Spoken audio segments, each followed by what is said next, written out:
ভাবুকের চিত্তেই রঙ্গমঞ্চ রহিয়াছে, উহাতে স্থানাভাব নাই, কতেক তুমি কহিবে, কতেক তাহারা বুঝিয়া লইবে। টুটুল ফকির আমাকে বলছিলেন একদিন যে, বাজান, যা খাবা তাই তো হবা। আলটিমেটলি আমরা আমাদের জীবনে যা কিছু করি চূড়ান্ত শান্তির জন্য। মৃত্যুকে যদি আসলে আমরা ভালোবাসতে পারতাম তাহলে আমরা প্রেমকে ভালোবাসতে পারতাম। আব্বাকে আমি দেখছি পুকুরের মধ্যে গলা পর্যন্ত পানিতে ডুবে সারা রাত আমাদেরকে পাহারা দিচ্ছে। লাস্ট কোন সিনেমা নিয়ে এত ব্যাপক আলোচনা, এত ব্যাপক সমালোচনা হলো, এটা তো আমার মনে নেই। নিঃসঙ্গ সাধু, প্রকৃতি যার বেঁচে থাকার একমাত্র আশ্রয়।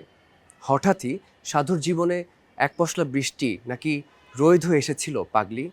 সময়ের গল্পের আড্ডায় জানবো সেই গল্প। সাথে আছেন রোজ সিনেমার অভিনেতা মোস্তাফিজুর নূর ইমরান ভাইয়া। কেমন আছেন ভাইয়া? ভালো আছে, অনেক ভালো আছে। আপনি? একেবারে খুব ভালো, আপনাকে পেয়ে আরো ভালো লাগছে।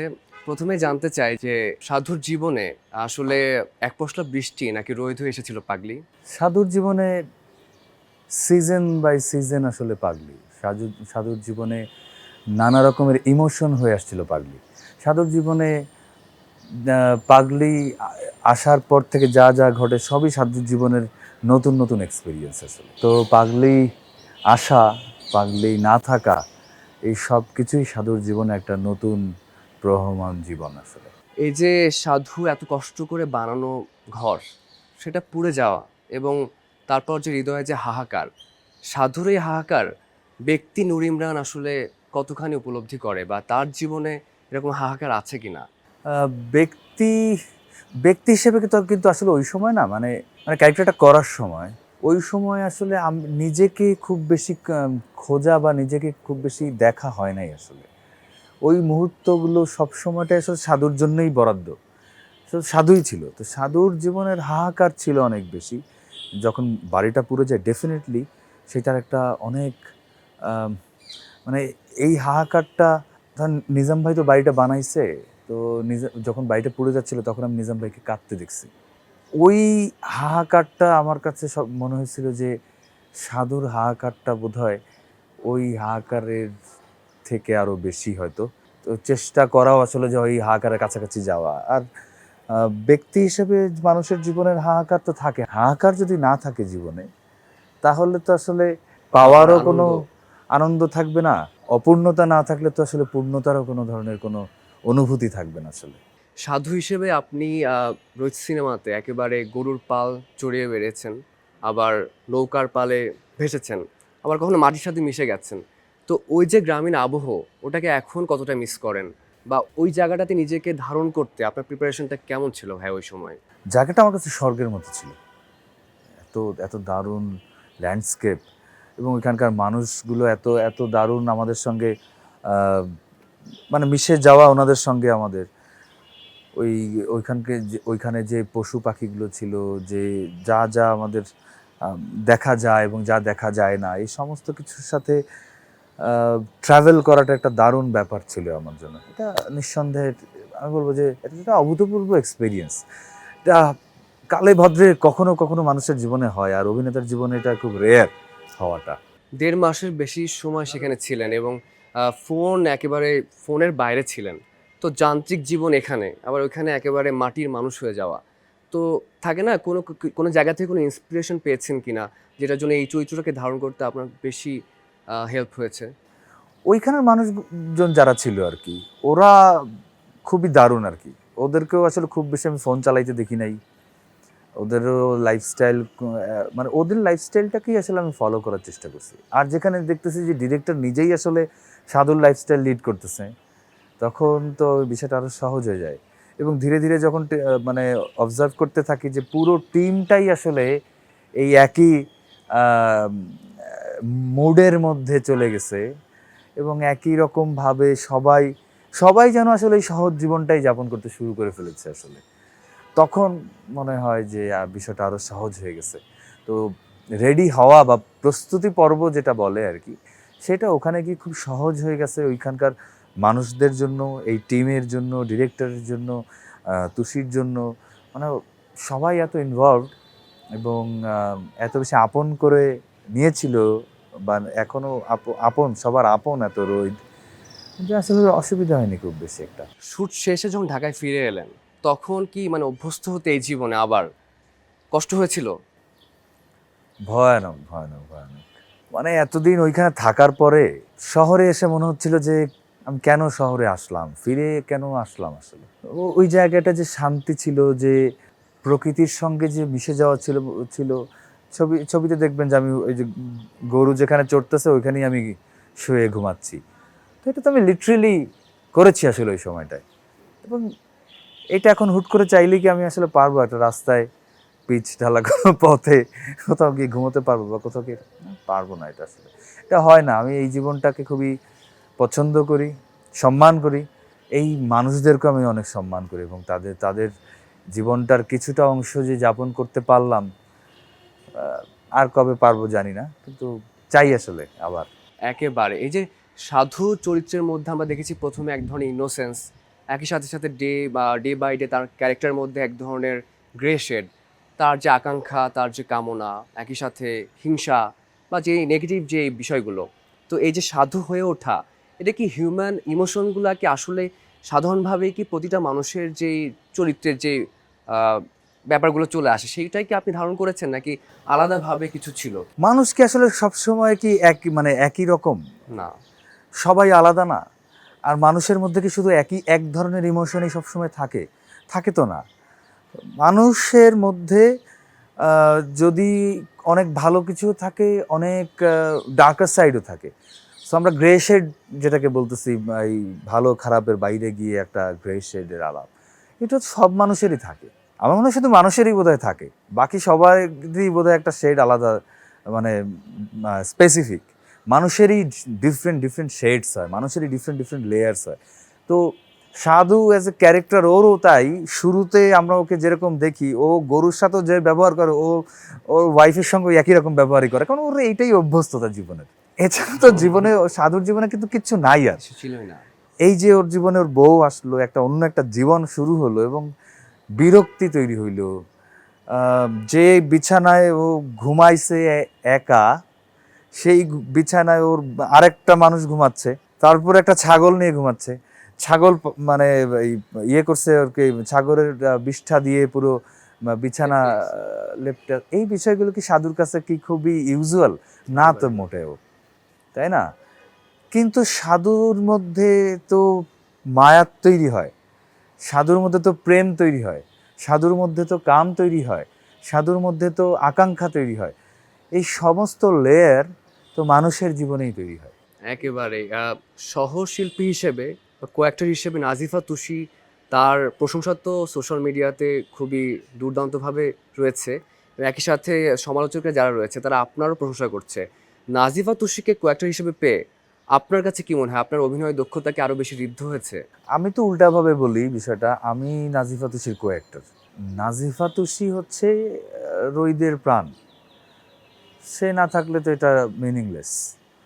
এটা তো পাগলির একটা বয়ান না? নাজিফা তুষি এত দুর্দান্ত মানের অভিনয় শিল্পী। আহ, ওনার সঙ্গে অবশ্যই কাজ করে আমি এনরিচড হয়েছি, আমি অনেক সমৃদ্ধ হয়েছি বলে মনে করি। এবং উনি আরও অনেক দারুণ দারুণ কাজ করবেন সামনে, সেই বিশ্বাস আমার আছে আসলে। এত অসাধারণভাবে উনি চরিত্রকে মানে লেপ্টে ফেলতে পারেন নিজের মধ্যে, বা উনি হারিয়ে যেতে পারেন ওটার গভীরে গিয়ে, অথবা এই যে ক্যারেক্টারটাকে হয়ে ওঠার যে জার্নিটা, এটা উনি দারুণভাবে হয়ে উঠতে পারেন। আমাদের দেশে তো এরকম চর্চাটা একটু কম আছে না, মানে বিশেষ করে নারী যারা আছেন অ্যাক্টর, মানে নারী অভিনয় শিল্পী যারা আছেন, তাদের মধ্যে কিন্তু একটু এই যে খুব বেশি ভাঙার অনেকে পান না, কারণ পাওয়া যায় না আসলে ওইভাবে নারীকেন্দ্রিক গল্প থাকে না। গ্ল্যামারাস থাকতে পছন্দ করে। ওই গ্ল্যামার বলতে আর কি, মানে ফেয়ার অ্যান্ড গ্লো না আর কি, মানে Glamour has some new way also না। মানে গ্ল্যামার বলতে যে শুধুমাত্র যে এই যে ফেয়ার গ্লো এরকম হবে তা তো না। গ্ল্যামার তো আসলে একদম কটকটা কালো স্কিনেও হতে পারে আর কি, তাই না? ওইটাও একটা ডিফারেন্ট গ্ল্যামার তৈরি। Glamour is a different thing. ওইটা অরা আসলে এক একটা ক্যারেক্টারে এক এক রকম থাকে, এক একটা মানুষেরও এক এক রকম থাকে আর কি, তাই না? তো এরকম তো রোদে তো বহু মোমেন্টস আছে এরকম। একটা দৃশ্য আছে এরকম যেখানে আপনি আপনার ওয়াইফকে নিয়ে একেবারে নৌকা করে গ্রামের মেলা দেখতে নিয়ে যাবেন। সেখানে একটা দীর্ঘ একটা যে জার্নি এবং সেটা রাতটা মনে হচ্ছে শেষ হচ্ছে না, একটা চাপা একটা অনুভূতি বিরাজ করছে পাগলির মধ্যেও। সেই সময়কার দৃশ্য ধারণের কোনো মেমোরি যদি মনে আসে এই মুহূর্তে? হ্যাঁ, ওই ওই সিনটা করার জন্য আমাদের সবারই অনেক অপেক্ষা ছিল, কারণ রাত শেষ হবে, দিন হবে, মানে ওই ওই ট্রানজিশন টাইম লাইনে শ্যুটটা করতে হবে। আর ওই সময়টাও একটু একটু ইয়ে ছিল, মানে বাংলাদেশের সার্বিক পরিস্থিতিও একটু খারাপ ছিল শুটিংয়ের সময়। অনেক প্রতিবন্ধকতা পেরিয়ে আসলে এই শুটিংটা আমাদেরকে করতে হয়েছিল। আবার এক ধরনের ইয়েও ছিল, আমাদের কষ্টও ছিল আমাদের মনে, যে এই যে সাধু যে নিয়ে যাচ্ছে পাগলিকে একটা আননোন ডেস্টিনেশনের দিকে, যেটা হয়তোবা ক্যারেক্টার হয়তোবা তখনও জানে কিনা, মানে সাধু তখনও জানে না হয়তো যে ও কোথায় গিয়ে থামবে। পাগলি শুধু বিশ্বাস করে আছে সাধুর উপরে যে ও কোথায় গিয়ে নামবে, ও মেলা দেখতে যাবে। সো সাধু যেখানে নিয়ে যাচ্ছে তো সেইখানেই আসলে পাগলি যাবে, আর সাধু জানে না যে ও আসলে কোথায় গিয়ে থামবে। সো একটা অদ্ভুত সাইকোলজিক্যাল ভেতরকার একটা সাইকোলজিক্যাল বিশ্বাস। জায়গা ছিল আর কি। মানে আমাকে রোহিতের ফিজিক্যাল ট্রান্সফরমেশন, মানে এই ট্রান্সফরমেশনগুলো ডাজন্ট ম্যাটার অ্যাট অল। একদমই ওই যে কে কতদিন সাবান মাখে নাই, কে কতদিন গোসল করে না, গোসল, মানে এগুলো তো আসলে অনেক কিছু রিউমার রিউমার হয়েছে আর কি। মানে এই সমস্ত না ব্যাপারটা। If you want to grab a character, then you have to understand the philosophy of the character, psychology of the character. এই ক্যারেক্টারটা কি করছে সেটার থেকে অনেক বেশি গুরুত্বপূর্ণ হচ্ছে এই ক্যারেক্টারটা এটা কেন করছে, কি বলছে তার থেকে 100 গুণ বেশি জরুরি এটা সে কেন বলছে। তো সাধু পাগলির জীবনের যে প্রবাহমানতা আমরা দেখি, সেইটা সবার আগে তো আসলে বুঝতে হয়েছে ক্যারেক্টারকে, যে ক্যারেক্টার এটা কেন করছে। সোশ্যাল মিডিয়াতে সবাই বলছে যে আব্রাহামিক রিলিজিয়ানের অনেকগুলো বিষয় রূপক অর্থে এই সিনেমার মধ্যে ফুটে উঠেছে। তার মধ্যে একটি দৃশ্যের কথা বেশিরভাগ সময় আসছে যে আপনি পাগলিকে একেবারে কাছে নিয়ে জড়িয়ে আছেন একটা রুমের মধ্যে। তার আশপাশ জুড়ে অনেকগুলো পশু পাখি তারা হচ্ছে জোড়ায় জোড়ায় অবস্থান করছে। যেটা হচ্ছে নূহ আলাইহিস সালাম একটা নৌকার একটা দৃশ্যের তুলনাও চলে আসছে। তো সেই বিষয়গুলোকে আপনি কিভাবে মূল্যায়ন করছেন?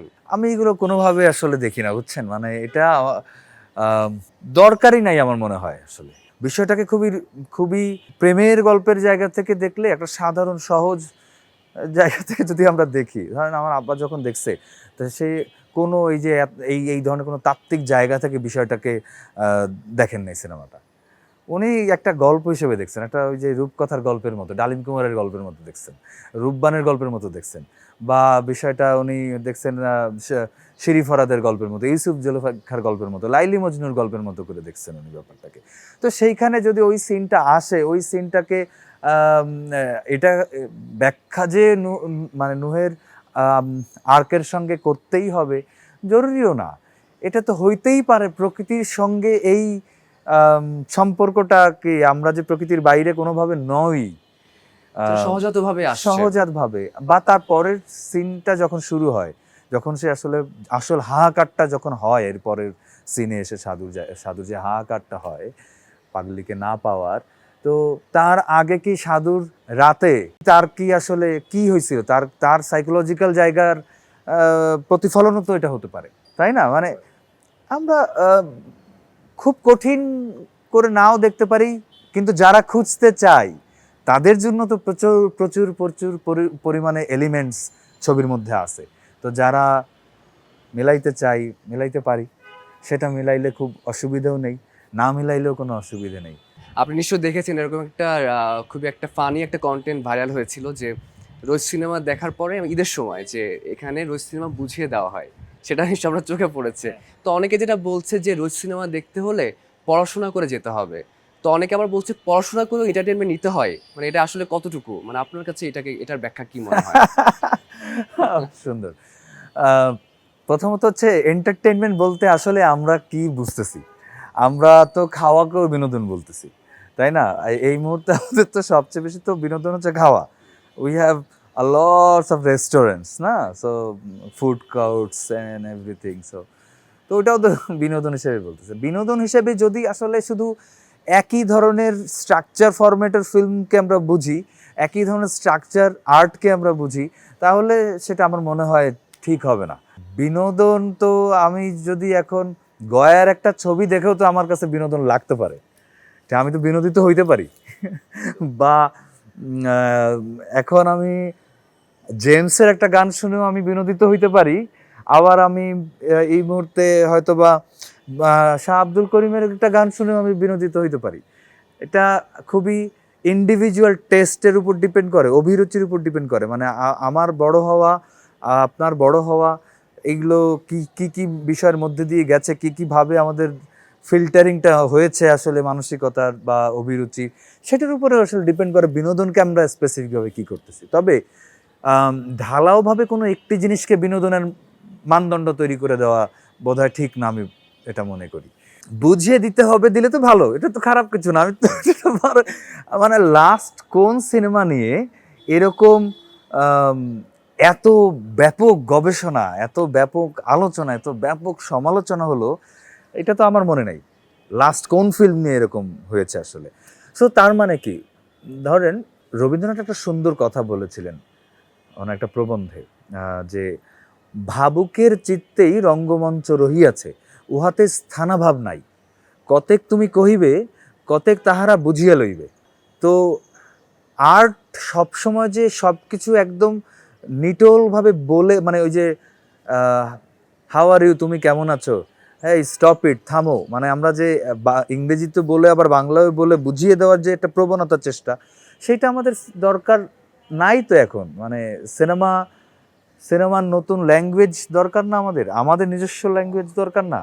সিনেমাকে ভাবার জায়গা তৈরি হয় নাই কি এতদিন পরেও? আলমগীর কবির, জহির রায়হানরা একটা একটা ভাষা তৈরি করার চেষ্টা করেছিলেন। তো আমাদের সেই জায়গাটাকে কি আপগ্রেডেড করতে হবে না? সেটাকে কি আমাদের নিয়ে অন্য জায়গায় যেতে হবে না?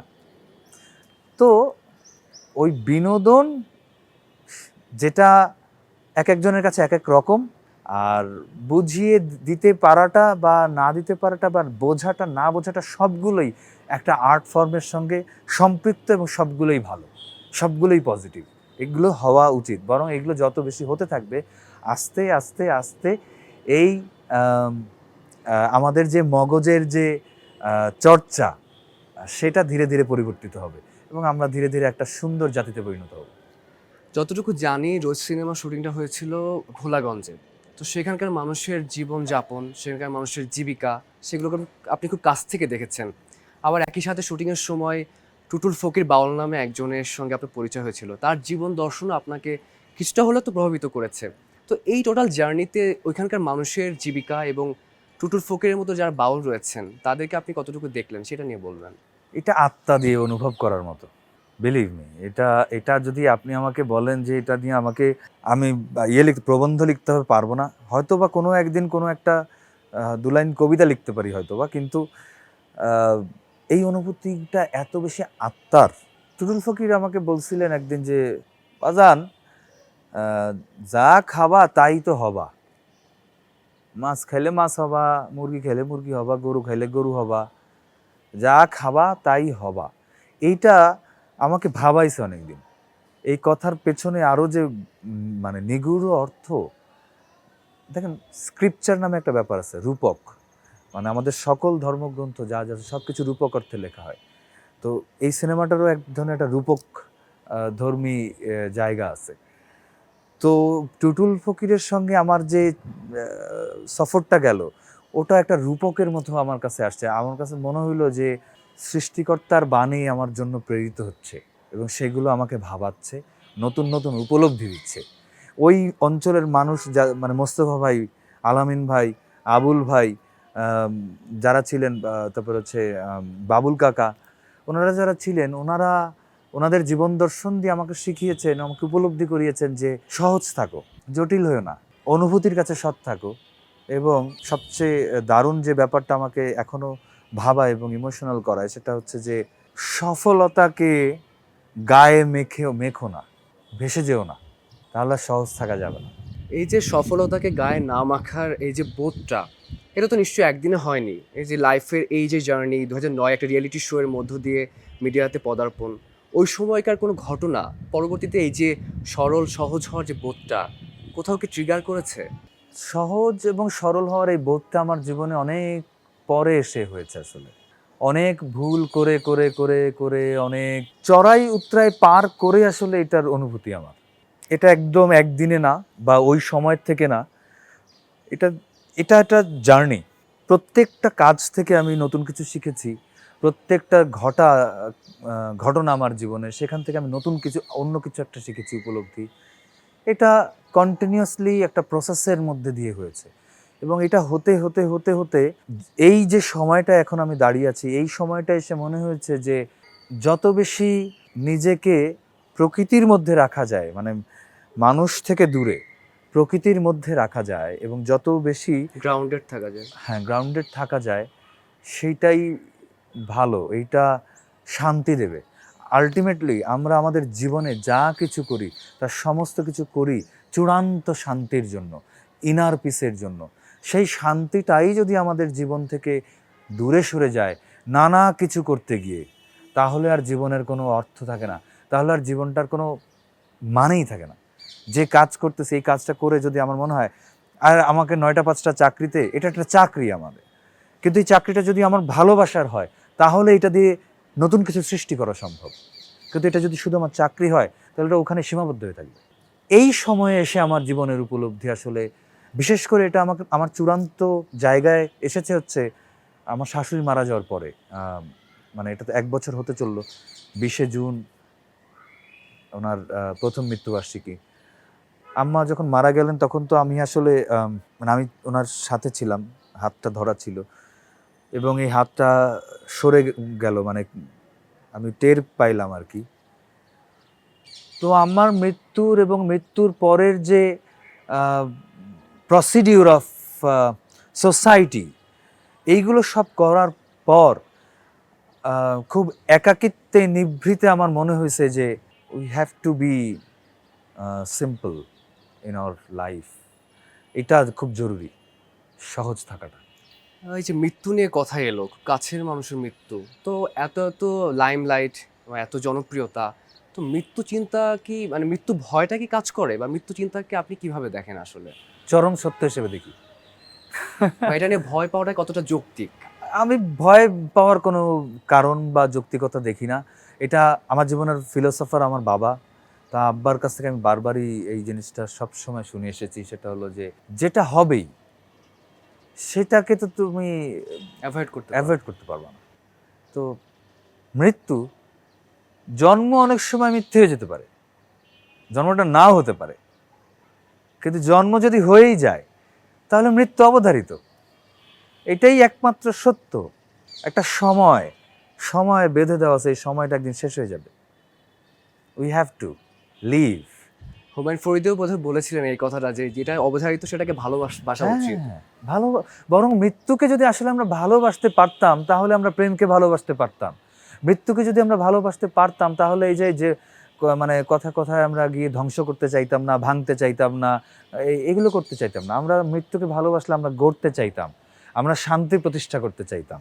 মৃত্যু আমাকে পার্সোনালি আন্দোলিত করে না, কিন্তু আমার ওই অনুভূতিগুলো আমাকে বিভিন্নভাবে ভাবা এবং অনেক সময় বিভিন্ন রকম সফর করায় আমার ভেতরে মানসিকভাবে। আসলে বাবার কথা বলছিলেন যে সাধু চরিত্রটা হয়ে ওঠার পেছনেও মানে বাবার একটা ভূমিকা আছে, বাবার জীবনের কোনো একটা ফিলোসফিক্যাল জার্নি বা কোনো কিছু একটা ভূমিকা রয়েছে, সেটা জানতে চাই একটু। অনেকদিন পর অনেক দারুণ দারুণ প্রশ্ন আসতেছে।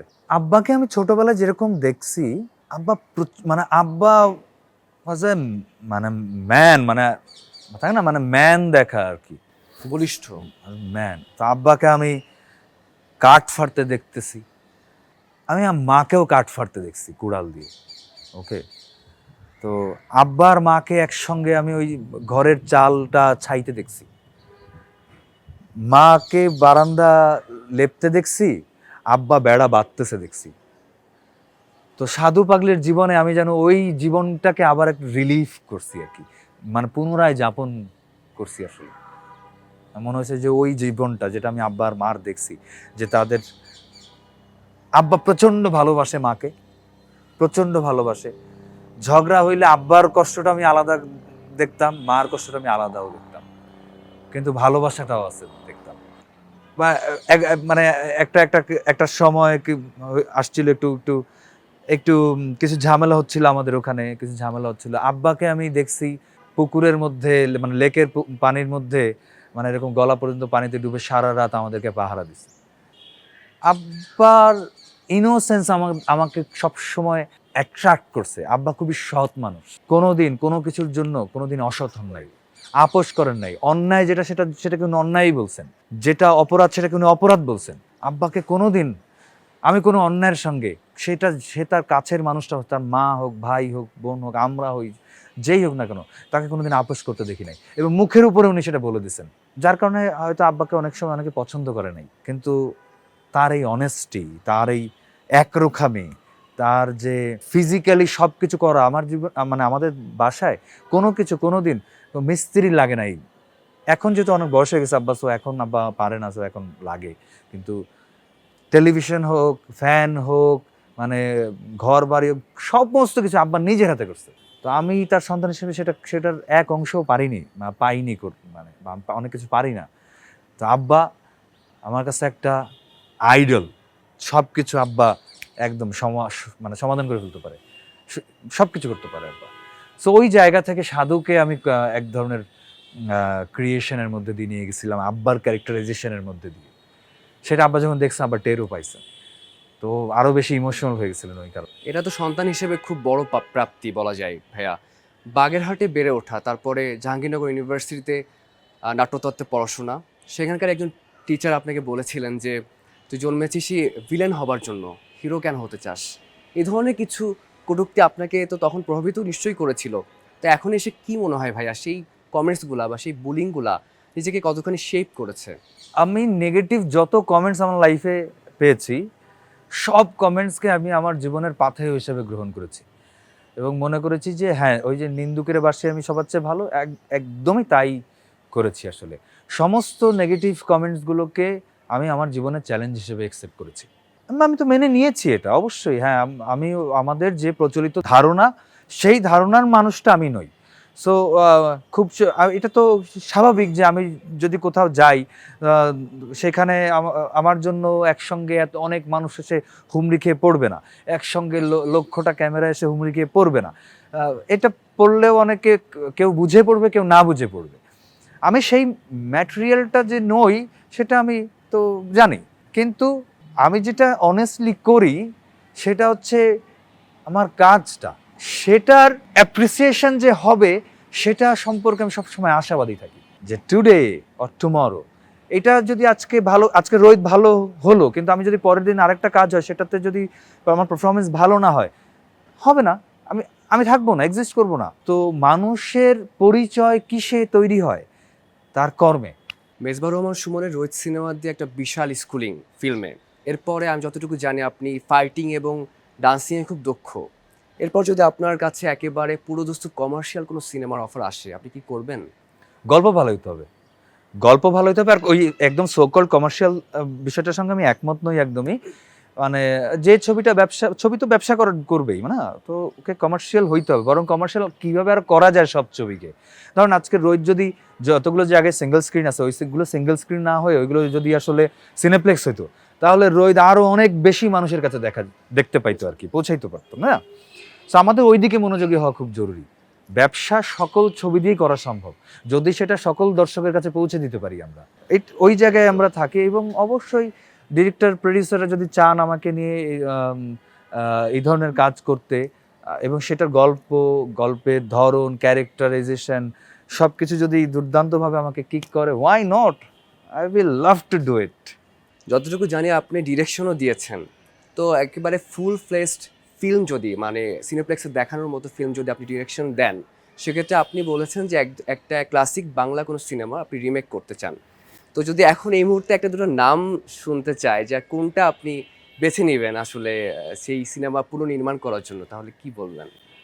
আমি এখনই বলতে চাচ্ছি না আসলে, কারণ যেটা করতে চাই রিমেক বলবো না, আমি একটু রিক্রিয়েট করতে চাই।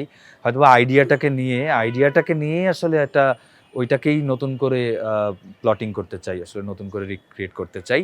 সেটা এখনই বলতে চাই না, কারণ এগুলোর যেহেতু কপিরাইট ইস্যুস থাকে, তো ওইগুলো সলভ হয়ে গেলে আশা করি, এবং প্রোডাকশন কোম্পানি যদি একটা এটার সঙ্গে ইনভলভ হয়ে যায় for investing and other things, distribution, so অনেকগুলো ইস্যু থাকো, তো এইগুলো যদি সলভ হয়ে যায় তার পরেই আসলে এই ঘোষণাটা দিতে চাই কমপ্লিটলি।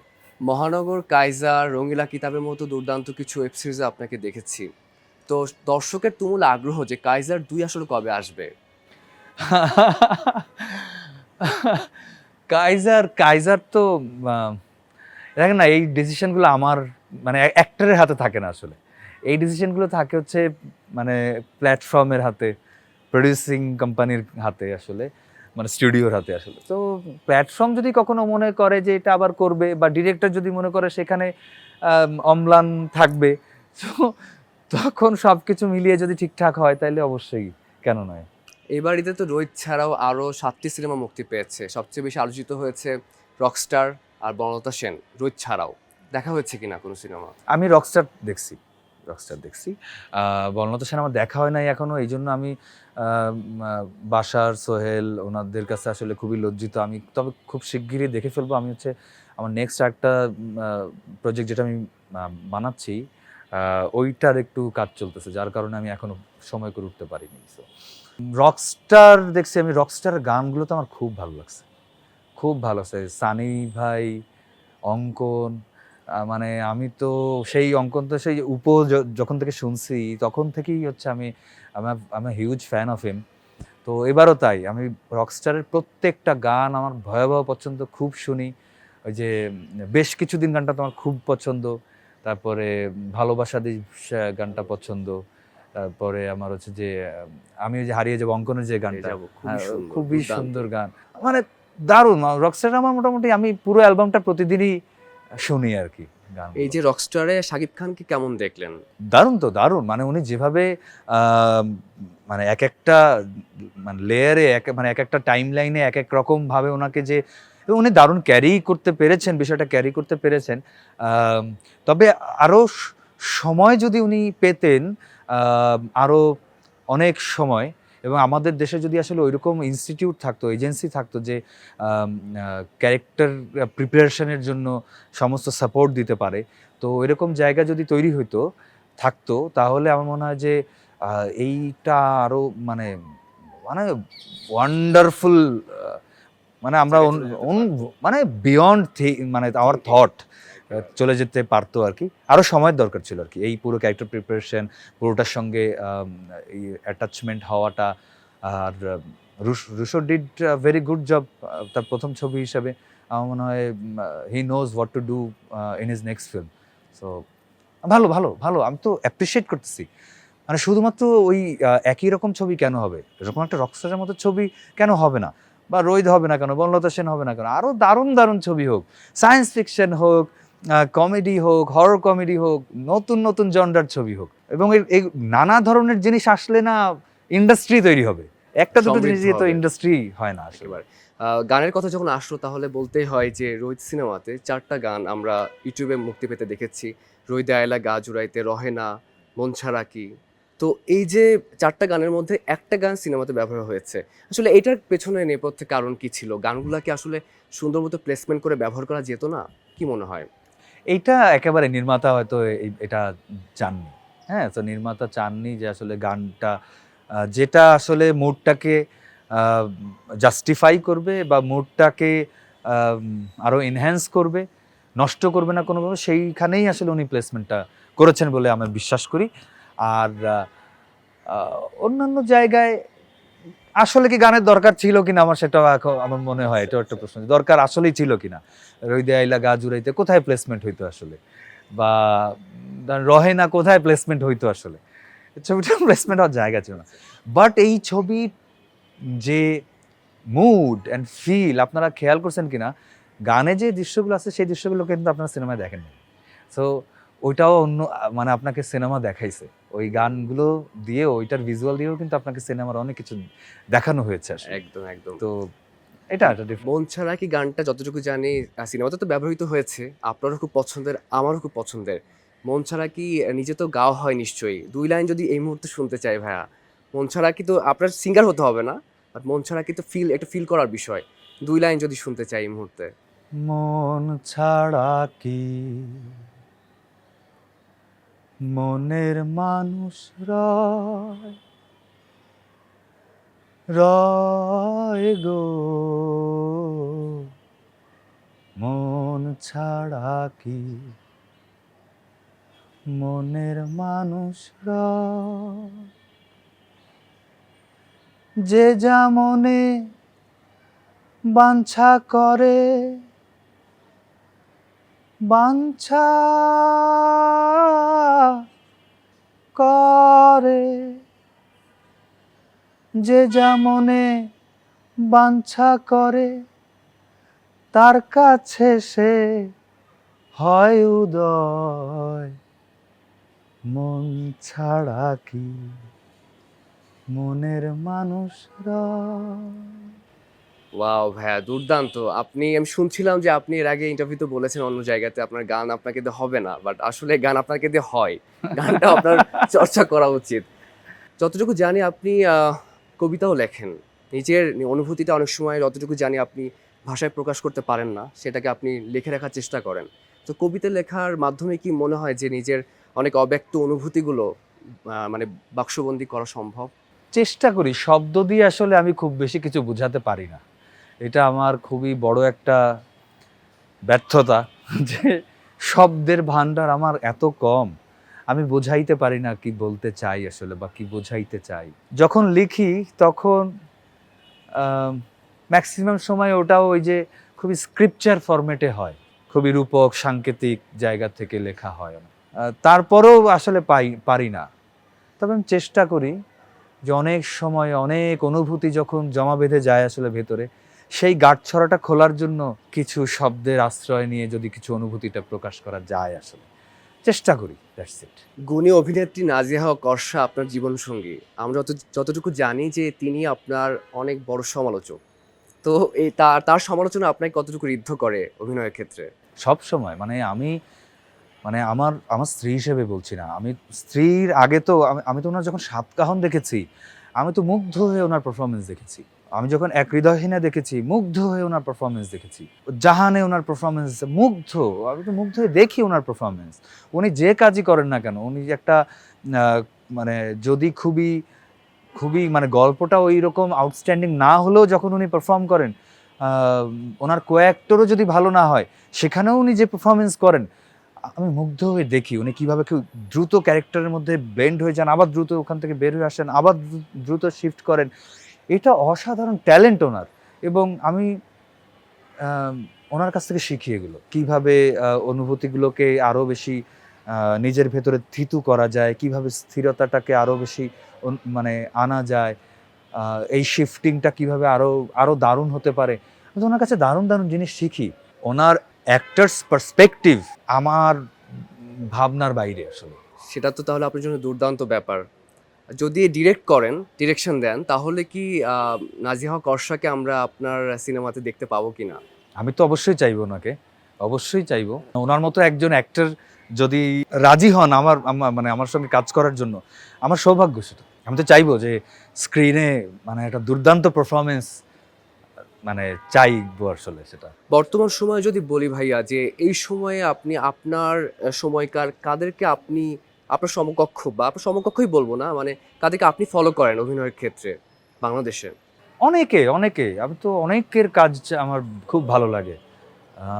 রাজ আমার খুব পছন্দের, তারপরে সোহেল মন্ডল খুব পছন্দের, শরীফ সিরাজ খুব পছন্দের, খায়রুল বাশার খুব পছন্দের, তারপরে আমাদের দিনার ভাই, তারপরে আরো অনেক অনেক অনেক অ্যাক্টর আছে। আমি তো নাম বলতে গেলে আমার মনে হয় সময় লাগবে অনেক। মানে যদি ইয়াংস্টারদের মধ্যে আমি বললাম যে ওদের কাজ আমার খুব খুব পছন্দ। রৌনক রিপন, হাসনাত রিপন, তারপরে হচ্ছে শ্যামল মাওলা তো আমার ভয়াবহ পছন্দের। ওনার সঙ্গে তো আমার একটা দারুণ বন্ধুত্ব আছে। তুষি যেমন খুব দারুণ, মেহজাবিন চৌধুরী খুবই ভালো। আরো তো অনেক পারফর্মার। আমার মনে হয় যে এখন আমাদের ওই যে পারফর্মার সংকট বলে যে শব্দটা সবসময় আসতো আর কি, এটা বোধহয় এখন আর মনে হয় না আমার কাছে যে এটা ঠিক, কোনো অংশে ঠিক। আমাদের অসম্ভব সুন্দর সুন্দর পারফর্মার্স আছে, ট্যালেন্টস আছে। এবং যারা যারা এখন কাজ করতেছে, যারা ধরুন রিয়াদ, আমার যে পান্না ক্যারেক্টার করছে রইদে, ও কি দুর্দান্ত অ্যাক্টর, প্রচুর পারফর্মার আছে, প্রচুর প্রচুর। সবাইকে আমরা হয়তো কাছে যেতে পারছি না বা ওই পরিমাণ স্কোপ দিতে পারছি না পারফরমেন্সের, কিন্তু আমাদের দেশে পারফর্মার সংকট নাই। হ্যাঁ, এই সময় যদি বলি রোহিতের পরে কোন কাজ নিয়ে ব্যস্ততা রয়েছে এবং সেটা নিয়ে পরিকল্পনা কেমন আগাচ্ছে? এইটা তো যতদিন পর্যন্ত প্রোডাকশন কোম্পানি না বলবে যে হ্যাঁ আমরা এটা অ্যানাউন্স করতে পারলাম, তার পর্যন্ত বলতে পারা আমার পক্ষে সম্ভব না। যতটুকু জানি নাজিফা তুষির সঙ্গে একটা কাজ চলছে। হ্যাঁ হ্যাঁ, ওইটা ওইটা পোস্ট প্রোডাকশনে আছে এখন, এন রাশেদ চৌধুরীর একটা ছবি। গল্প করতে করতে মনে হচ্ছিল যে গল্প শেষ হবার নয়, একেবারে শেষ পর্যায়ে যদি বলি ভাইয়া যে রোহিত যারা দেখছেন, রোহিত যারা বিশ্লেষণ করছেন এবং একই সাথে যারা বাংলা সিনেমার পাশে রয়েছেন তাদের উদ্দেশ্যে এবং সময়ের গল্পের উদ্দেশ্যে যদি কিছু বলার থাকে দর্শকদের জন্য বলতে পারেন। দর্শকদের বলতে চাই, দেখুন, নতুন সময়কে নতুনভাবে ভাবতে হয়, নতুনভাবে সেটাকে সমৃদ্ধ করতে হয়। আর সবার আগে নিজেকে সংশোধন করা, নিজেকে ভালো করা, নিজেকে আত্মশুদ্ধি করাটা খুব জরুরি। নিজেকে চেনা বা নিজেকে জানাটা যেমন খুব বেশি জরুরি। আমাদের বাংলাদেশের শিল্প, সাহিত্য, সংস্কৃতির চর্চা বাংলাদেশের মানুষকেই আত্মায় ধরে, আত্মায় ধারণ করে, বহন করে নিয়ে এগিয়ে নিয়ে যেতে হবে বিশ্বমঞ্চে। এবং সেজন্য পারিবারিকভাবে, সামাজিকভাবে, সাংস্কৃতিকভাবে এবং ইনস্টিটিউশনাল মানে প্রাতিষ্ঠানিকভাবে সেই শিল্প, সাহিত্য, সংস্কৃতি, ক্রীড়ার চর্চা আমাদেরকে আরও বেগবান করতে হবে এবং সেইখানে আপনাদের সকলের অংশগ্রহণ প্রয়োজন।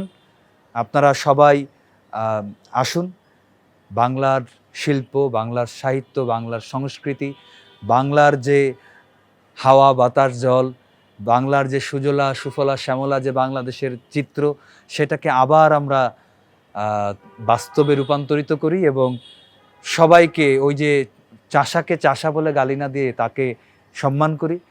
শিল্পী সহ সকল প্রফেশনের মানুষকে সম্মান করে তাদের কাজটা করতে দেই এবং সকলে মিলে একসঙ্গে সমৃদ্ধ হয়ে বাংলাদেশ পুরো বিশ্বের মঞ্চে মাথা উঁচু করে দাঁড়াক। সময়ের গল্পের মাধ্যমে এই গল্পটাই হোক বাংলাদেশের গল্প। থ্যাংক ইউ সো মাচ ভাইয়া, থ্যাংক ইউ সো মাচ সময় দেওয়ার জন্য। আপনাদের অসংখ্য দারুণ দারুণ প্রশ্ন করার জন্য এবং দারুণ দারুণ অনুভূতি শেয়ার করার সুযোগ দেওয়ার জন্য ধন্যবাদ।